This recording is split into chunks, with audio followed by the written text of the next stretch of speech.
Often, ship's pilots and other visitors are required to board or disembark from a ship at sea using a traditional pilot's ladder, sometimes called a Jacob's ladder. It's a routine, but still potentially dangerous transfer, especially for those who've never been up or down a rope ladder clinging to the side of a moving ship. However, by using the right procedures and following instructions carefully, these transfers at sea can be accomplished safely and smoothly. What's routine about transferring people from a pilot boat to a huge moving ship at sea is that it happens hundreds of times a day all around the world. What's never routine is the weather and the water. And sometimes visitors to a ship, emergency personnel, agents, technicians, are asked to make this same boat-to-ship transfer for the very first time. The International Maritime Organization sets standards for transferring pilots and visitors safely and rigging pilot ladders correctly. The transfer process begins with radio communication between the pilot boat and the vessel, establishing the speed and course desired by the pilot, and on which side of the vessel to deploy the ladder. This is to obtain the best lee, shelter from the wind and current. The pilot boat will then approach the vessel as preparations continue for its arrival. We need to lower the ladder a little bit. A little bit? Yeah.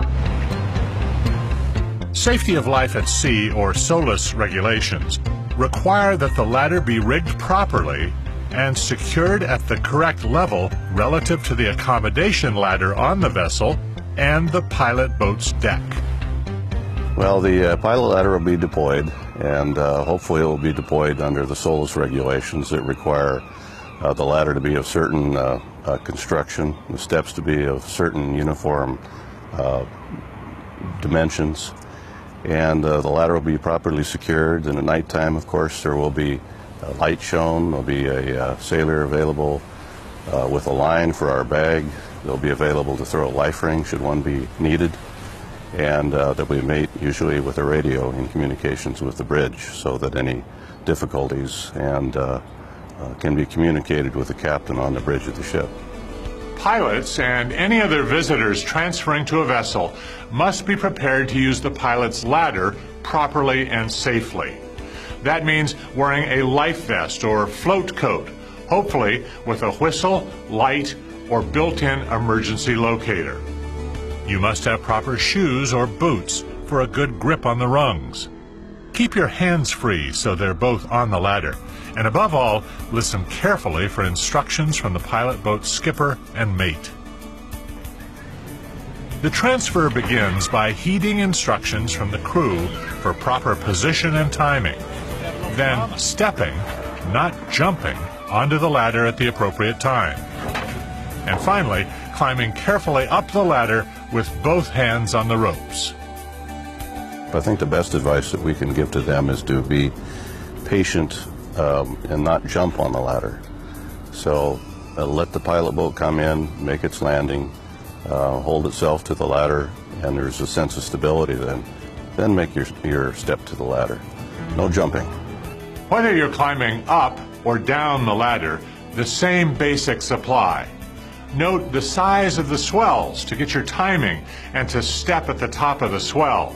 Then follow the crewman's instructions exactly, and at his bidding, step, don't jump, on or off the ladder. Don't look away from the ladder when you're climbing. Always keep one hand gripping a rope and one foot on a tread, and keep the ladder close to your chest for stability. Keeping both the feet and knees pointed the same direction, parallel, will make climbing easier and allow the ladder to hug the ship's side more securely. It's a similar process leaving the vessel and descending the ladder to the pilot boat. Although going down, it's especially important to listen to the pilot boat mate on deck to know how many steps remain and when to step off the ladder. The transfer concludes with a safe landing on a clean, uncluttered deck. Any bags or equipment is hoisted on or off with a separate line. heeding instructions on your timing remains essential. As in most delicate operations at sea, good communication is the key. Combined with adequate preparation, the transfer process can be safe and straightforward.